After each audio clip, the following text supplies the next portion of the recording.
बिस्मिल्लाहिर्रहमानिर्रहीम। अस्सलाम वालेकुम। Welcome to Logic Netics. Last class में हमने देखा था कि किस तरह से हम फ्लोट टाइप वेरिएबल्स इनिशियलाइज करवाते हैं। यहाँ पर हमारा वेरिएबल इनिशियलाइजेशन का जो कॉन्सेप्ट है क्लियर होता है। आज मैं आपको बताऊंगी कि किस तरह से दो वेरिएबल्स की जो वैल्यू है आपस में इंटरचेंज करवाते हैं। यानी कि अगर x में 8 है और y में 9 है तो x में कैसे 9 डालेंगे और y में कैसे 8 जो है वो स्टोर करवाएंगे। सो स्टार्ट करते हैं आज का प्रोजेक्ट न्यू प्रोग्राम। सो इंटरचेंजिंग क्यों जरूरी होती है? जब हम सॉर्टिंग का काम करते हैं, यानी कि हमारे पास मल्टीपल नंबर्स है और हमने हर नंबर जो है अलग-अलग वेरिएबल में स्टोर है, तो हम उसमें जब सॉर्टिंग का काम करते हैं तो हम वेरिएबल असल में हम वेरिएबल इंटरचेंजिंग का काम कर रहे होते हैं। इस वेरिएबल इंटरचेंजिंग का मतलब ये है कि एक वेरिएबल की वैल्यू उठाकर दूसरी वेरिएबल में स्टोर करवाना और दूसरे वेरिएबल की वैल्यू उठाकर पहली वाली वेरिएबल में स्टोर करवाना। तो हम यहाँ आज का कंटेंट लिख देते हैं वेरिएबल इंटरचेंजिंग प्रोग्राम। सबसे पहले हम अपनी लाइब्रेरीज एज यूजुअल ऐड करेंगे। include conio.h int main body। Okay, यहाँ पर हम जिस टाइप के वेरिएबल्स जनरेट करवाएंगे वो है इंटीजर। सबसे सिंपल और सबसे इजी प्रोग्राम प्रिंट करवाएंगे। इंटीजर को हम यूज करेंगे क्योंकि इंटीजर सबसे इजी जो होते हैं वो नंबर्स होते हैं। एक्स की वैल्यू हम कर देते हैं 30 और y की वैल्यू हम कर देते हैं फॉर एग्जांपल 40। ओके, यहाँ पर जो हमने तीसरा वेरिएबल z लिया है वो एक टेम्पररी वेरिएबल होगा जो कि इंटरचेंजिंग करने में सबसे इम्पोर्टेंट रोल प्ले करेगा। यहाँ पर जो हम लॉजिक यूज करने लगे हैं, सबसे पहले हम प्रिंट करवा देते हैं अपने नंबर्स के बिफोर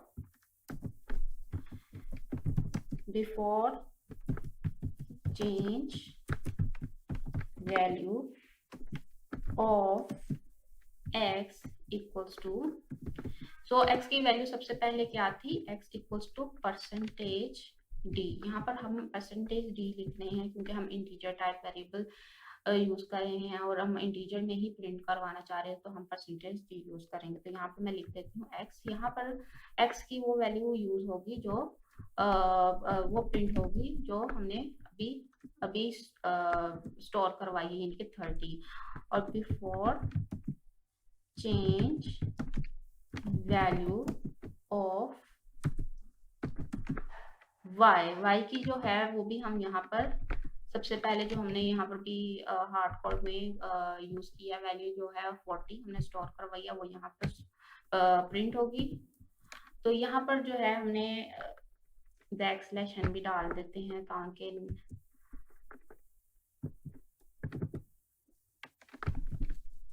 न्यू लाइन में हमारा जो है आंसर प्रिंट हो सके। अब यहाँ पर हम अब x की वैल्यू हम डाल चुके हैं, y की वैल्यू हम डाल चुके हैं। अब हमने इन दोनों की वैल्यू को इंटरचेंज करना है। तो मैंने आपको भी बताया था कि हम एक न्यू वेरिएबल इनिशियलाइज करवाएंगे z जो कि एक टेम्पररी वेरिएबल की तरह वर्कआउट करेगा।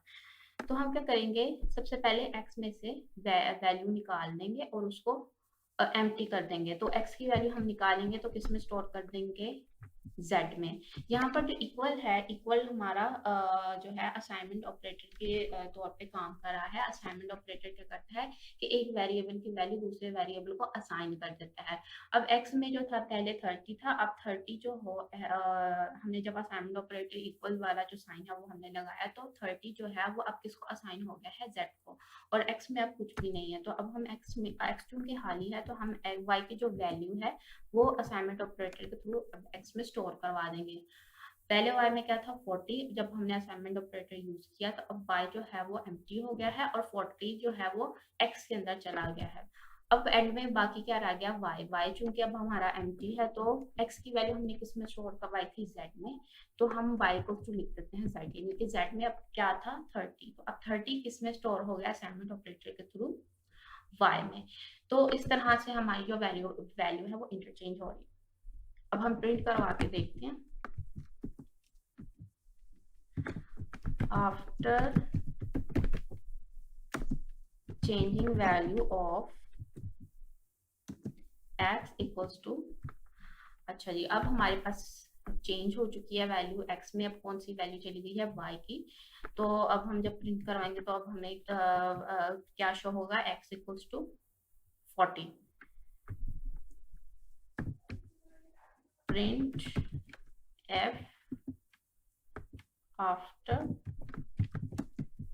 changing value of y equals to percentage d। So इसी तरह पहले हमारे पास y में क्या था 40 और अब हमें क्या शो होगा 30। ये हमने प्रिंट करवा दिया है। हम लिखेंगे get ch और अब हम इसको एग्जीक्यूट करवाते हैं, नेम सेट कर देते हैं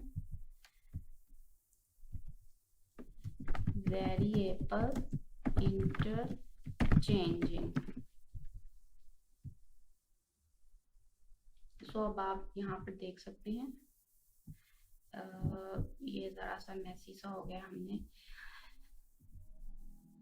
एंड लाइन नहीं लगाया, बैकस्लैश n नहीं लगाया। बैकस्लैश n लगाने से आपका जो प्रिंट होता है वो नेक्स्ट लाइन में होता है। इससे आप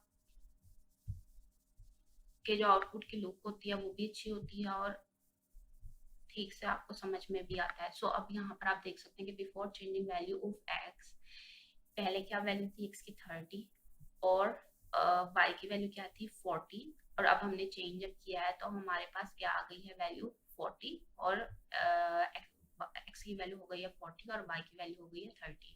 सो इस तरह से हम जो होते हैं वेरिएबल इंटरचेंज करवाते हैं। इंटरचेंज वैल्यू मैंने आपको पहले भी बताया कि हम क्यों यूज करते हैं, डिफरेंट पर्पस के लिए यूज हो सकता है, लेकिन ज्यादातर जिसके लिए यूज होता है ये होता है सॉर्टिंग के लिए। और इसमें जो मेन चीज मैंने आपको दोबारा से एक बार बता देती हूँ, जो हमने तीसरा वेरिएबल यूज किया है z, यहाँ पर ये एक एज अ टेम्परेरी वेरिएबल के तौर पर यूज हो रहा है। टेम्परेरी वेरिएबल के मतलब ये है कि थोड़ी देर के लिए हम इसमें वैल्यूज डालते हैं और बाद में उसको उसमें से वैल्यू जो होती है वो निकाल लेती है, यानी परमानेंट इसके अंदर जो हमारी इनपुट वैल्यू होती है वो स्टोर इसमें नहीं होती।